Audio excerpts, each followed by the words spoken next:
నువ్వు కాదు, మీరు నవ్వుతున్నారు కదా. మీరు చెప్పండి, ఈ ముఖ్యమంత్రి 5 సంవత్సరాల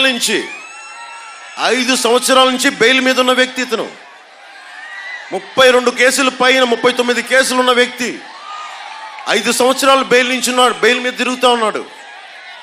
ఇక్కడున్న మీరు ఒక్కళ్ళకి పాస్పోర్ట్ కావాలి అంటే, ఏదైనా ఉద్యోగం కావాలంటే పోలీస్ వెరిఫికేషన్ కావాలి. పోలీసులను నియంత్రణ చేసే వ్యక్తి 5 సంవత్సరాలు బెయిల్ మీద ఉన్నాడు. ప్రభుత్వ అధికారులు లంచాలు తీసుకుంటున్నారా లేదా అని చెక్ చేసే ఏసీబీ మీద ఆధిపత్యం చూపించే వ్యక్తి ముఖ్యమంత్రి. ఆ ముఖ్యమంత్రి మీద ఎన్ని కేసులు ఉన్నాయి? 30 కేసుల పైన 5 సంవత్సరాల నుంచి బెయిల్. ఏం సూచిస్తుంది ఇది?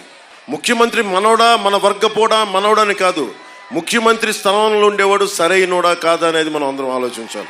ఉమ్మడి ఆంధ్రప్రదేశ్ ఒక ప్రభుత్వ ఉద్యోగి కొడుకుని నేను.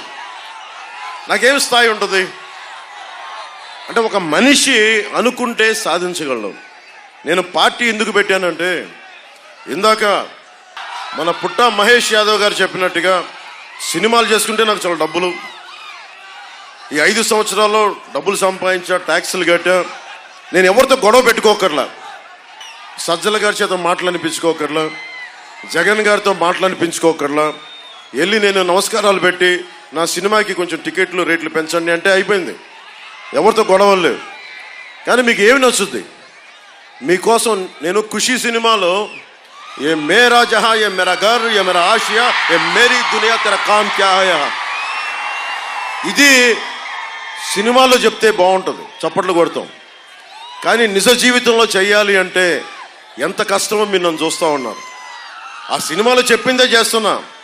ఆ రౌడీ గ్యాంగ్కి ఏం చెప్తాను, ఇక్కడ నీకేంట్రా పని, ఇక్కడ నీకు మా కాలేజీలో ఏం పనిరా నీకు, నువ్వెవడరా మా కాలేజీలోకి రావడానికి? ఒక విద్యార్థి తాలూకు కోపం అది. ఈరోజు నేను అదే అడుగుతున్నా, దోపిడీ చేసే రాజకీయ నాయకులు మీకేం పని ఇక్కడ? నువ్వెవడో మా జీవితాలను డిసైడ్ చేయడానికి? నువ్వెవడివి నేను రోడ్డు మీదకి రావాలా లేదా అని చెప్పడానికి? నువ్వెవడివి? ఈ కోపం లేకపోతే సమాజంలో, ఈ ఆలోచన లేకపోతే చచ్చిపోతాం మనందరం. మనం ఎన్ని మహాత్ముల చరిత్రలు చదివినా, ఎన్ని అంబేద్కర్ గారి నుంచి చదివినా, మళ్ళీ వెళ్ళి క్రిమినల్స్ భుజాలను పెట్టుకుంటే మళ్ళీ నాశనం అయిపోతాం.